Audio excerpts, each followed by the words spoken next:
اگر آپ non filers ہیں تو حکومت نے آپ کی زندگی مزید تنگ کرنے کا فیصلہ کر لیا۔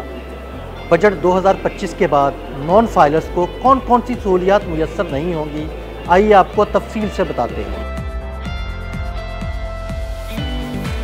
بجٹ آ گیا اور نان فائلرز پھنس گئے۔ وفاقی حکومت نے نیا کلاسیفیکیشن سسٹم متعارف کرانے کا فیصلہ کیا ہے، جس کے ذریعے نان فائلرز پر زندگی تنگ کرتی جائے گی۔ نئے بجٹ میں نان فائلرز کے بینک سے رقم نکلوانے پر ٹیکس کی شرح مزید بڑھانے کی تجویز ہے۔ نان فائلرز کے لیے بینک سے نقد رقم نکلوانے پر ایڈوانس ٹیکس کی شرح 0.6% سے بڑھا کر 1% کرنے کی تجویز دے دی گئی۔ جن نان فائلرز کے بینک اکاؤنٹس موجود ہیں ان پر تو بینک سے رقم نکلوانے پر ٹیکس کی شرح بڑھانے کی تجویز ہے، لیکن ایسے نان فائلرز جس کے بینک اکاؤنٹس موجود نہیں، اب وہ بینک اکاؤنٹس بھی نہیں کھلوا سکیں گے، کیونکہ نان فائلرز کو بینک اکاؤنٹ کھولنے کی سہولت سے محروم کرنے کی تجویز بھی بجٹ میں شامل ہے۔